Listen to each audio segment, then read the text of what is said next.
আসলে দেশ বর্তমানে কোন দিকে যাচ্ছে বা কোথায় যাচ্ছে এটা আপনারা সবাই দেখছেন বা জানতেছেন।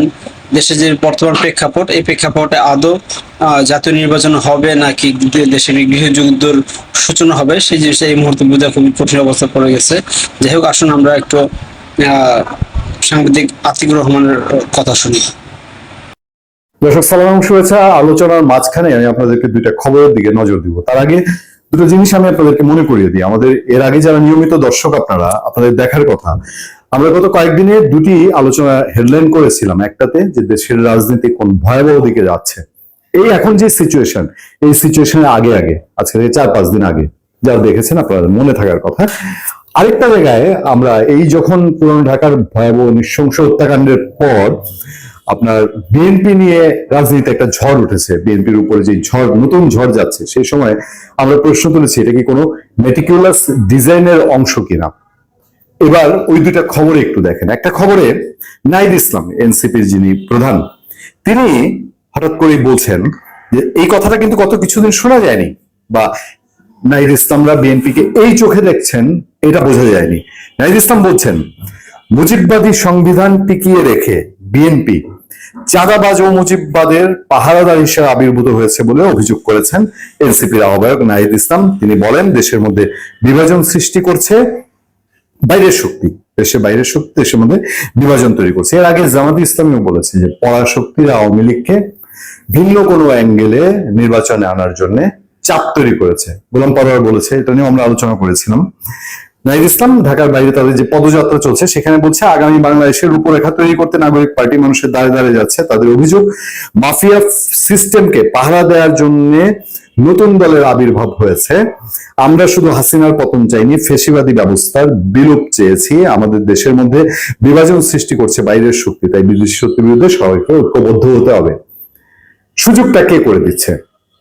আরেকটা খবরে যে আপনারা দেখবেন যে আমাদের সঙ্গে আপনাদের মিলে কিনা, যে দেশের রাজনীতি একটা ভয়াবহ টালমাটাল পরিস্থিতি, এবং আমরা আপনাদেরকে উপস্থাপন করেছি প্রফেসর নাজমুল হাসান কলিমুল্লাহর একটা বিশ্লেষণ।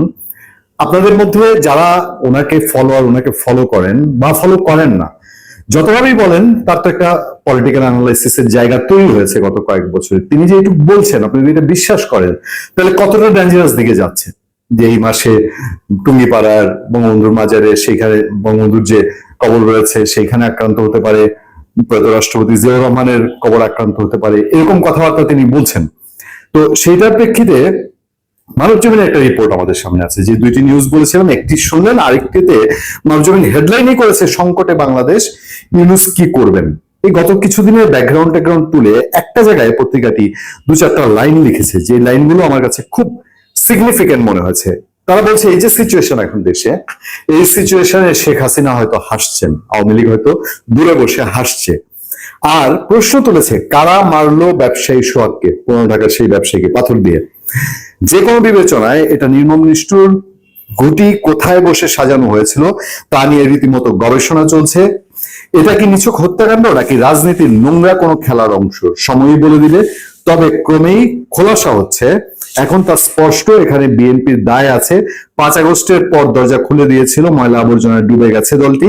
কে জানে কার কি উদ্দেশ্য। বিএনপি নেতারা সংখ্যা দেখছেন, মানুষ দেখেননি।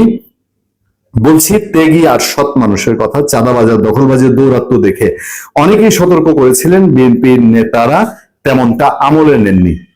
এই কথাটা গতদিন একটা আলোচনার টেবিলে, একটা টক শোতে বিএনপির একজন দায়িত্বশীল কেন্দ্রীয় নেতাকে আমরা বলছিলাম যে মানুষ কি বলে, এখন পথে ঘাটে বলে যে হ্যাঁ বিএনপির বিরুদ্ধে একটা ষড়যন্ত্র হচ্ছে, মানুষ এটা কিছুটা বিশ্বাস করে, কিন্তু এটাও বলে যে গত 10 মাসে বিএনপি বেশি করে ফেলেছে, এই কথাও উঠে আসে। এখন আমাদের এই যে পয়েন্টগুলো, এই পয়েন্টগুলোতে যা যা সিনারিও পরিষ্কার হচ্ছে, এনসিপি বিএনপি কে এখন আওয়ামী লীগকে ব্যাকআপ দেওয়ার, আওয়ামী লীগকে ব্যাকিং দেওয়ার জন্য অভিযুক্ত করছে। মানবজমিন বলছে যে রাজনীতি খুব খারাপ দিকে এবং এর পেছনে নোংরা অন্য কোনো খেলা আছে। আমি আরেকটা পরিসংখ্যান আপনাদের সামনে তুলে ধরি, আপনারা হয়তো বিষয়টা অনেকটা খোলাসা হয়ে যাবে আপনাদের সামনে। সরকারের মধ্যে ডক্টর ইউনূসের যে পেজ, ফেসবুক পেজ, ওখানে অফিসিয়াল পেজ, সেখানে সরকার দাবি করেছে যে আইন শৃঙ্খলা পরিস্থিতি যত খারাপ বলা হচ্ছে অত খারাপ না, বড় অপরাধ পরিসংখ্যান দিক থেকে তারা বলছে যে আগের মতো নাই। কিন্তু দেখেন আজকে আমরা যখন কথা বলছি 14 জুলাই 2025-এ, তার আগের 72 ঘন্টা, সেই সময়টার মধ্যে আপনি ওই পুরান ঢাকার ব্যবসায়ী যখন মারা গেলেন তখন থেকে যদি আপনি কাউন্ট করেন, দেশে কি কি ঘটছে?